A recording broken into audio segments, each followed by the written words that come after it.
मोतीलाल जी अपना वक्तव्य प्रदान करें। जय जोहार। अरे जोरी में बोलो तेज काम थाय ने आपणे घेर में हाजू काढे धीरे एम करे तो हाजू निकले नहीं निकले ने जा फुटीन काढो पर तेज जाए निकले। आपणे है ती महिला है बेटियां है उनको देखो ये जीवन में हर काम करना ही पड़ेगा। जय जोहार, जय आदिवासी, जय भील प्रदेश। सबसे पहले हमारे पूर्वजों को मैं नमन करता हूं और राणा पूजा भील के इस जयंती पर आए हुए सभी महानुभावों और मेरे माता बहने काका वडील सभी को मेरा खूब खूब जोहार। जीवन में आए हैं तो जिंदगी जीने के लिए हमें ऐसे प्रोग्राम में जाना होगा तो जाकर के हमें खुद जीवन जीने की कला सीखने को मिलेगी। ये ऐसे कार्यक्रम हमने आयोजित किए, इसके पीछे एक ही मकसद है कि हमारा समाज कई तरह से ग्रसित है, इन ग्रसित से दूर है ना वहां से निकाल करके अच्छे इंसान का निर्माण करना है। इस वजह से हमने ये ऐसे प्रोग्राम सेट किए, न कि ये कोई राजनीतिक है न धार्मिक है, फिर भी हम धार्मिक और राजनीतिक और सामाजिक सभी बातें करेंगे। ओ भाई हो थाजू कई बात नहीं, आपने लाइट हो भी साले जाएंगे ने। देखो धार्मिक एंड आर्थिक राजनीतिक ये सब जरूरी है हमारे समाज का निर्माण करने के लिए। खाली हम राजनीतिक कुछ करे तो नहीं बने, जीवन जीवना बदले हर आयाम की जरूरत है। जिस प्रकार हमारे बिल्डिंग बनाते हैं ना उसमें रेत बीजू जाए, सीमेंट बीजू जाए, कंकड़ बीजू जाए, मतलब दुनिया भर का आइटम जब तब जाके हम अच्छा मकान बना सकते हैं। इसी तरह से हमें इस समाज का अच्छा निर्माण करने के लिए हर तरह की हर गतिविधि का ध्यान रखना बहुत ही सख्त जरूरत है। और इसमें सबसे पहले हमारा समाज आदिवासी है जो सबसे ज्यादा मेहनत करता है और सबसे ज्यादा पैसा कमाता है, और पैसा कमाने के बाद उसका अवेयरनेस उसका सही नहीं है। इस वजह से हम आज पीछे, आज भी हम गुलामी कर रहे। देश आजाद हुआ आज कितने साल हो गए, इसके बाद भी हम आज तक भी हम स्वतंत्र नजर नहीं आ रहे, कहीं कहीं गुलामी, हम कहीं कहीं जकड़े हुए। इसकी वजह से हमें ऐसे चिंतन शिविर में जाए और जीवन जीने की कला सीखे। इसके जरिए हमारे जीवन में आए हैं तो हमें अच्छा काम करना पड़ेगा। और सबसे बड़ी बात,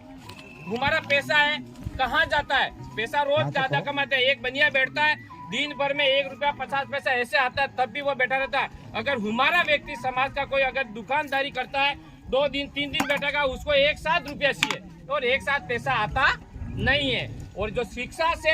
नौकरी करेगा वो व्यक्ति, नौकरी वाला इतना आगे नहीं बढ़ सकता है जितना धंधा करने वाला व्यक्ति आगे बढ़ता है। इतना शिक्षा वाला है ना, नौकरी करने वाला कभी आगे नहीं बढ़ सकता। वो जीरो से, अब जैसे कि मैं नौकरी कर रहा है या कोई और व्यक्ति नौकरी करता है, वो क्या करता है, रिटायरमेंट हो जाएगा तो वहां बैठ जाएगा और फिर वापस उसका बच्चा अगर तैयार होगा तो ठीक है, नहीं तो वो उसको जीरो से स्टार्ट कर। और बिजनेस होता है वो एक बार बेटा शुरू कर देता है तो आज जीवन चलता रहता। तो हमें छोटे मोटे कार्यक्रम करें, बिजनेस करें, उसके जरिए ही हमारा समाज को जगा सकते हैं। और हमने देखो कई तरह के कहते हैं कि ये साले क्यों आ जाते हैं, मास्टर ने क्यों आ जाते हैं, ये वो, ऐसी बात भी नहीं करें। हम सब मिलकर के काम करेंगे। अगर हम किसी को जगाएंगे तो अपन सब मिलकर, मैं अकेला मेरी वजह से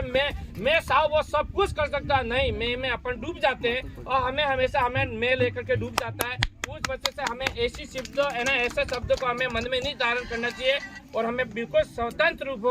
हो करके समाज में सब तरह के लोग होने चाहिए। तब जाके कभी मजदूर वाला भी चाहिए, नौकरी करने वाला भी चाहिए। अगर मजदूर कोई मजदूरी करने वाला ही नहीं रहेगा तो हमारा ये सब विकास कैसे होगा? तो मजदूर वर्ग का भी हम मान सम्मान करना चाहिए कि नौकरी वाला नहीं मान सम्मान करो, ये कोई जरूरी नहीं है। और रही बात एक,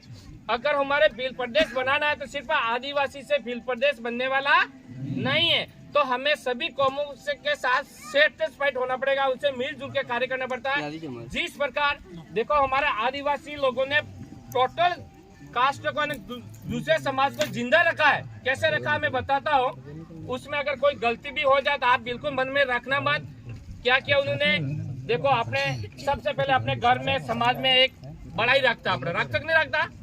क्या पूरा गांव में तेड़ो करता पछे वो हुकड़ी लई जाता लई जाए घेर सलपता जिंदगी चालती। अनापुटी मेघवाल समाज रखो तो आपने काल हवारे कई भी छोपो सालो मरी जाए तो मैंने लई आवीने सीरा फाड़ी करतो, वो संभळानो धंधो करतो।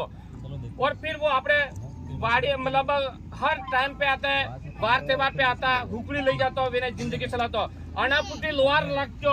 लोहार भी आपने करतो आपने घेरमा इधर इधर आता कहीं जाता ने एक जगह डेरा रखे ने साधन सब काम करतो કરી કરાવી પછી वो सब ઢુકડી લઈ જતો એને ઘેર લઈ જાય ઘેર સરાવતો એવી રીતે અનાપુટી આપણે વેદ રાખતા વેદ આપતો આપણે ગામમાં આપતો सबने बाहर हाल कापी जातो ने પછી गौ टाइम ना एक पूरी ले जाता है पोखरण टाइम एक भारो ले जाता है इनके बड़े जिंदगी से रहता हम पूरा आदिवासी में आदिवासी ने सभी जाति को मतलब बचाया और आज वो लोग कहते हैं कि तुम आदिवासी अलग दौड़े वो अलग दौड़े ये अलग काम कर रहा है नहीं ये गलत है उनकी सोच गलत है हमें सबको मिल करके बिल प्रदेश बनाना और बिल प्रदेश बनने के बाद सबको बेनिफिट होगा सबको फायदा होगा किसी आदिवासी अकेले को फायदा होने वाला नहीं है तो उनके मन में ऐसी गलत धारणा है तो उनको निकाल देना चाहिए और हम आदिवासी सब मिलजुल करके ही काम करेंगे और रही बात उनके जितने भी मार्केट में जितने भी दुकान है आज पूरा बाजार सस्ता है तो हमारे आदिवासी से सस्ता है अगर आदिवासी बात त्योहार पे आदिवासी नहीं जाएगा तो उनकी दुकानें बंद रहेगी तो आपको हमेशा आदिवासी के साथ रह करके प्रदेश का मांग करनी चाहिए उनको सबको सहयोग देना चाहिए तब जाके हमारा कोई अच्छा विकास होगा अन्यथा विकास होने वाला नहीं है इसी वजह से मैं एक और सबसे ज्यादा कहते हैं भगवान ये भगवान भगवान भगवान है क्या सीधा आज तक खड़े पतों ने खड़े बात था जी भगवानो ये बात करो खड़े भगवानों बात था जी में बात करो ये भगवान भगवान कर करके अपन से बिल्कुल गांडे हो गए और सभी ने हाथ दिया लोगों ने क्या है अपनी अपनी दुकानें खोल रखी है शानदार बिना कुछ किए जा करके हम पूजा पाठ में भेजे ना भाई पाठ पूरे तो 1000 रुपए मिला अपने पाठ में तो सीधी बात अरे भाई पाठ पूरे 1000 रुपए मिला अपने 1000 रुपए बाद आपने हो થવાનું કઈ પતો ને અને પછી ज्यादा अरे तो બે દાડા રેન ને રે મુંડી જાનો પણ રાત્રા દાડા માં તે કુકડું કાપનું પડે अरे બોખું કાપનું પડે अरे बाप रे मरेलो मन को बाप रे मुबार मन को वो कई भी 1000 ऊंचा खरीदने ने अरे खेत में कई भी करे रकम मिल जाए कई भी करे 1000 ऊंचा खरीद पैसा लावीन बना हमें पूरू करे अरे भाई तू भगवानो मोटो है कि तू बाखा सांगा मारीन पैसा मन के जीव करे वो कई में देख तू रे ने आज तक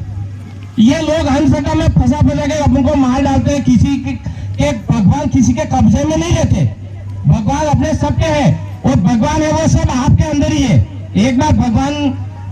थक गए थे और नारद जी एक कहानी है काल्पनिक भाई है हासी बात नहीं काल्पनिक कहानी है पर मैं सुनाने जा रहा हूँ क्योंकि आपको ज्ञान देना पड़ेगा आप अंधश्रद्धा में फंस रहे तो नारद जी को कहने लगे कि हे प्रभु मुझे ऐसी जगह बता दो कि मैं इस दुनिया में कहीं मानव को मैं कहीं दिखू ही नहीं मैं जाके सीख जाऊं और मैं देखो कैलाश पर्वत में गया वहां गया द्वारिका में गया हर जगह कहाँ पे भी घुस गया तब भी लोग पीछे पीछे आ जाते मेरे को बार बार परेशान करते मुझे सैन से रहने नहीं देते तो आप राय बताए नारद जी बड़े चालाक आदमी थे उन्होंने कह दिया बोलो आप क्या चाहते हैं तो मेरे देखो मेरे इस मुसीबत से दूर रहना ये इंसान तो मेरे को कभी जीने में रात दिन मुझे याद करता ही रहता है और मुझे ढूंढता रहता है आज वहां जाता है आज तीर्थ में जाता है वहां जाता मैं कहाँ मैं सीट पे थक गया था बताओ मुझे ऐसी जगह कि ये मुझे ढूंढ ही नहीं पाए तो उन्होंने कहा आप ऐसा करो उस मानव के हृदय में घुस जाओ तो वो कभी ढूंढेगा नहीं अब आप भगवान है वो अपने हृदय में विराजमान है आत्मा और परमात्मा आत्मा है ना आत्मा महान है परमात्मा परमात्मा आत्मा छोटी परमात्मा बड़ा तो देखो मन है मन छोटे बच्चे की तरह होता है मन कैसा होता है छोटे बच्चे की तरह वो गलती करके आ जाएगा इधर तो कुछ भी लड़ाई झगड़ो कर दिया पास से आविन घेर में फैल जाए नमा और फिर क्या आत्मा रुक जाती तो गलत करके काम कोई गलत काम करके आया तो अंदर से वहां पर रोकती है वो आत्मा रोकती है मन आकर के घुस जाता है फिर अंदर से अपने क्या होती है लज्जा और ग्लानि होती है उसकी वजह से हम वापस अपने कर्म को सुधारने का प्रयास करता है पर हमारा मन बिल्कुल चंचल होता है एक बार खा देता तो उसकी लालच लग जाती है कहीं कहीं उल्टे सीधे काम में लगा रहता है तो हमेशा कर्म हमें अच्छे करने से और भगवान के रूप हमारे ये हमारा तन बनाए 5 तत्वों से बना कितने तत्वों से बनाए 5 तत्व और 5 तत्व ही भगवान है अगर हवा नहीं होगी आप जिंदे रहोगे अगर पानी नहीं होगा आप जिंदे रहोगे तो इसलिए अग्नि नहीं होगी हम जिंदे नहीं रहेंगे हवा पानी अग्नि आकाश और पृथ्वी ये इन 5 तत्वों से हमारा तन बना है इसी तन को और इसी आपको पवन को पूजना है जल को पूजना है पृथ्वी को पूजना है इस प्रकार ये देवता है और इन्हीं भगवान के जरिए हम जिंदे रहते हैं जो जहाँ पे भी मंदिर बने मूर्ति बनी है उसको जाकर के पूछना है कि मुझे भूख लगी रोटी देगा क्या वो देगा अपने घर में जाएंगे अपनी माँ को कहेंगे पिता को कहेंगे तब जाके अपन को रोटी जो भी सुविधा देंगे वो बोलता पुरुष नहीं सेवा कर मुर्दा पुरुष ने कोई तरह सेवा नेता है जीरे हते तो साला एवा रीकिन थाकी जे हम तमा आज तो आना ये पारी खेती निकाले बड़ा पारी खेती हेत करते बीमारी हमारे परिवार में था और भाई हम तमा कोई दाड़े बोले नहीं वार तेवार कोई दाड़े रहे नहीं और अनिल साहब हमें उल्टे सीधे काम में नहीं पड़वे है अने शब्द में नहीं फंसना है। अगर पहली बात तो भक्ति कहीं कने भक्ति करवी है पड़े वो कारण है भक्ति करवान और भक्ति भी कितने 3 प्रकार की होती है और भगवान भी 4 प्रकार के होते हैं। मैं आपको बता दूंगा अगर किसी चीज को भी भक्ति करनी है तो उस विषय में आप संपर्क कर सकते हैं, आपको सीधा भगवान से साक्षात्कार करा देंगे और भगवान और आप दोनों को एकाकार कर देंगे, ये मेरी गारंटी और पूरी पक्की बात कहता हूँ। इसलिए आप अंधश्रद्धा में मत पड़ो और जिंदगी में देखो जिंदगी में क्या है कि भगवान के आपने जैसे कि वार करो ने हर साल वार करो घणी बार जरूर दे थोड़ું रुदियो તે પછી વાર થઈ જાય રડા રડા કોઈ સોપો સાળો માની આવે એવી રીતની આપણે ભગવાનનો પ્રાર્થના એમ જ કરે કે આપણે આ બાર નવરાત્રા બેઠા છે 12 મહિને કોણ રાખે અમે કઈ દુઃખ નહીં આવે એમ કે નવરાત્રા રાખે તે આપણે નવરાત્રા તો બી તમારે દેવાની જરૂર નહીં પડે કડી ચીજ ને બી જરૂર નહીં પડે એવી વાર કરી આલો અને આપણે તમારા ઘરમાં ફેન મનકા રૂપી ઘેર હોય ને આનામાં કોનું તમારે નુકસાન કરે દુશ્મન કરે ને વેરી કરે ને દાખલો ને જોગણ કોશ કઈ નહીં કરી શકે ये भी गारंटी आलो। एक बार आपको पक्की बाउंड्री कर दो इसके बाद कभी कोई भी मवेशी अंदर प्रवेश नहीं करेगा। इस तरह से अपने भक्ति के मार्ग में भी पक्की बाउंड्री कर दो तो आपके शरीर के ऊपर कोई नुकसान नहीं करेगा। अगर एक बार शरीर बीमार पड़ जाता है तो आपको हॉस्पिटल जाना पड़ेगा। इस सृष्टि में जो भी इंसान आया है तो उसको निश्चित है मृत्यु, तो हम किससे डरे, मरना तो है ही है, पक्की बात है। आपको किसी चीज से डरने की जरूरत नहीं है। और वक्ता बहुत सारे ज्यादा हमारे संदेश आ भी चुका है तो मैं अभी फिलहाल में अपनी वाणी को नहीं विराम देता। अगर किसी प्रकार का कोई बुरा लगे ऐसा कुछ कहा तो आप यहीं तक रख देना, इस बाउंड्री के बाहर नहीं जाने देवे। आप भाई बंदे के हिसाब से रहे, मस्त रहे और बिल्कुल एकदम स्वस्थ रहे। और प्रेम का बिल्कुल नाश हो गया है, यहाँ सबसे ज्यादा नफरत और स्वार्थ हावी हो गया और उसको मिटाना है अपन सबको और एक दूसरे को सबको मिलजुल के रहना है। और एक मोटी बात थी कि आपने सबसे ज्यादा गर्मी नहीं पड़े आज तक कड़े आने विचार नहीं की दो। एक गर्मी ये पड़े जिस प्रकार पाश्चात्य संस्कृति के द्वारा हमारी संस्कृति को बिगड़ा वैसे ही पाश्चात्य संस्कृति से आए हुए एक पेड़ है जो बम्बुल कहते हैं। आज बम्बुल इतना बढ़ गया उसकी गर्मी की वजह से नीचे उसकी दरातों पे कोई भी मतलब अन्य मतलब प्रकृति का कोई उपज नहीं हो सकता है, इतनी उसकी गर्मी होती है। तो उसको हटा और उसकी जगह बम्बुल है और क्या नाम नीम है, पीपल है, ऐसे पेड़ लगाओगे तो आप वापस पुनः सही स्थिति में आओगे। नहीं तो गर्मी ये खत्म होने वाले नहीं है। अपने अपने घर आसपास में बिल्कुल कृषि भूमि को भी बिगाड़ डाला। इस बम्बुल को आप खत्म करें जड़ से।